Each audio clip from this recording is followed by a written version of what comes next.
So you've crossed a few decades. Maybe you're in your 40s, 50s, or even walking with the seasoned calm of your 60s. You've weathered storms most can't comprehend, built empires, big or small, and possibly limped through love that left its mark. And just when you think you've become immune to surprise, she appears, not just any woman, a younger one, alive with that uncontainable fire, unpredictable in her passions, speaking a language half digital, half mystical, and for reasons not fully known to you or her. Her attention lands on you, not casual nods or polite exchanges. No, her attention has weight. It lingers.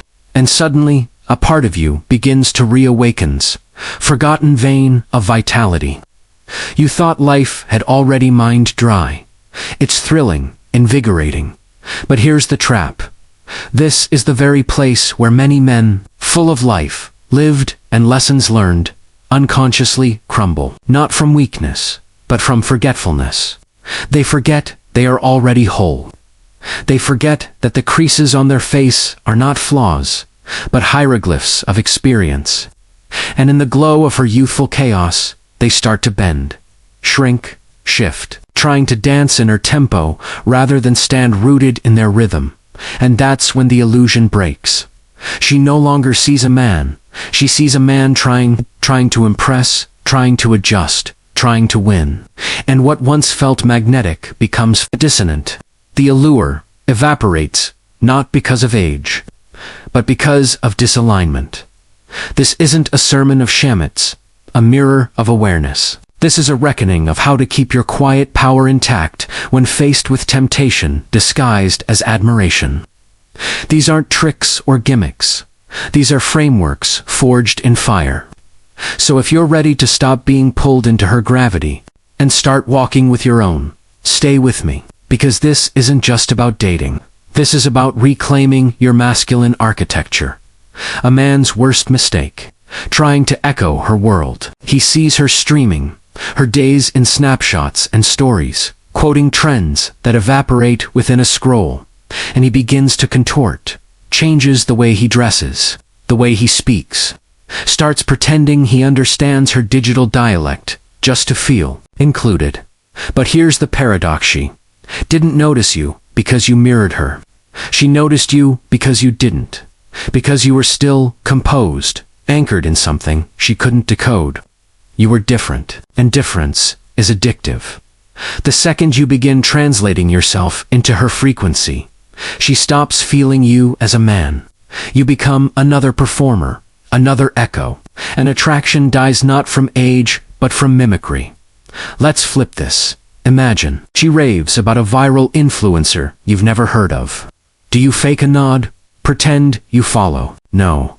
You lean back, take a sip of your drink, and say, I don't track trends, I invest my attention where time doesn't erase meaning. That's alpha stillness. That's the sentence that disrupts her expectations. That's what makes her sit up. Feel your gravity. You are not her peer. You are her paradox. And that's where power begins. She will confide, she will bleed. Stories of broken boys, daddy wounds, identity crises. And because you've walked farther down the road, you'll want to help. You'll want to rescue. But be warned, emotional caregiving is not intimacy. It's currency. And the more you invest, the less you receive. She may not be conscious of it, but many younger women seek older men, not for love, but for emotional regulation. They want stability, a calm harbor. But if you confuse being her safe place with being her soulmate, you'll end up drained, unchosen, and silently resented. A Stoic man hears pain without absorbing it. He lets her vent without becoming her vessel. He remains open but unattached. She can weep, spiral ragend. He can still sip his coffee with silence. Not because he's heartless, but because his peace is non-negotiable. Next time she calls, sobbing about her chaotic entanglements, resist the urge to fix. Say, instead, sounds like a chapter you need to read alone. That line isn't cruelty, it's a boundary, and boundaries are what separate fathers from lovers. The disease of modern masculinity, needing validation from someone whose life just started. Men who've seen war and love, who've lost businesses and built legacies, suddenly become puppets for a 25-year-old's emo-JIS. It shows up subtly. Did she like that message? Did she notice me not texting back? Until it takes over. Suddenly, her opinion is your compass. And the moment that happens, you've lost polarity. She is not the judge of your worth. You are when a Stoic man texts. He doesn't scan for reaction. He speaks and moves on. If she ghosts, he doesn't flinch. If she replies coldly, he doesn't spiral, because his self-worth is welded to his own reflection. Not her reaction. Never text for her attention. Never speak for her approval, and never wait to be chosen. You've already chosen yourself. That's the energy that makes her your profile at midnight, wondering why didn't he chase. Modern dating has turned into a LinkedIn showcase. Men flexing assets, metrics, vacations, their latest car lease, all in the name of being impressive. But here's the truth. What impresses isn't your resume, it's your resonance. Women aren't searching for a highlight reel. They're aching to feel something grounded, directed, still. When you try to dazzle her, you tell her she's the one with the crown. When you lead, you remind her you are ready, built your throne. Picture the difference. One man brags about his net worth. Another orders with confidence, speaks in low tones, smiles without explaining himself, and leaves a tip without broadcasting it. Which one does she feel in her bones? You don't need to impress. You need to embody. A man on mission doesn't need to announce himself. He creates tension just by standing still. Nothing ruins clarity faster than imagination. You meet her. The chemistry is electric. She laughs, listens, opens up. You start imagining future vacations, holidays, dinner parties, even parenting philosophies. She becomes your maybe. And before she's even real, she's sacred. But here's the warning. Fantasy is a thief. It robs you of discernment. You overlook her red flags because you're addicted to your own projection. A Stoic man doesn't date possibilities. He dates facts. He observes patterns, not potential. He listens more than he dreams. And when the rose-tinted mist tries to blind him, he wipes it clean with truth. Before you hand her the future, ask yourself, who is she now? Who is she on a bad day? Who is she when she's bored? When you say no, when she doesn't get her way? That's the woman. The rest is fiction. One of the most deceptive dynamics is the emotional placeholder.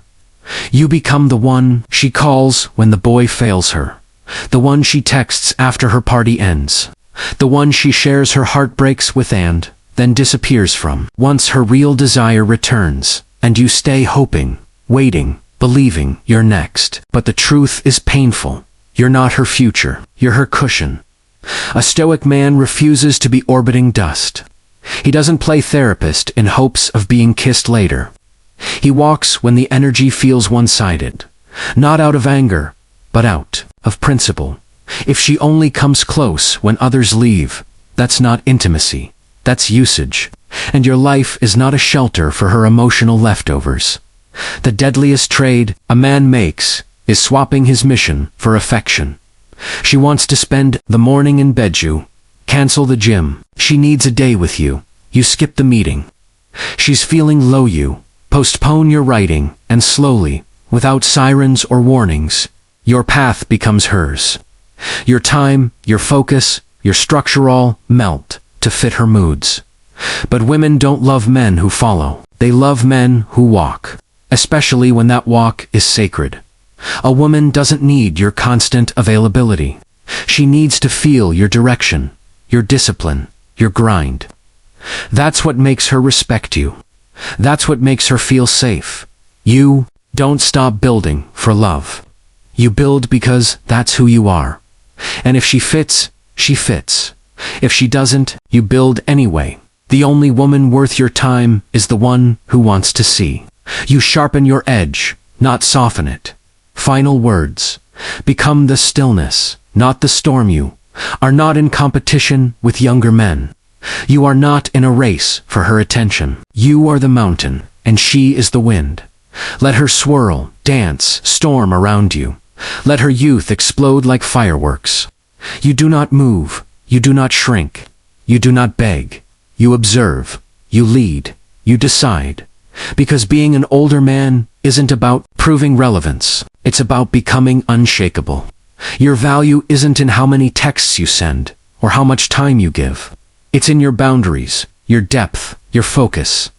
She will either rise to meet you or she will fade, but you remain. If this message stirred something in you, share your moment. What part of your own journey did this reflect? And if you're done being her emotional Airbnb and ready to reclaim your throne, subscribe.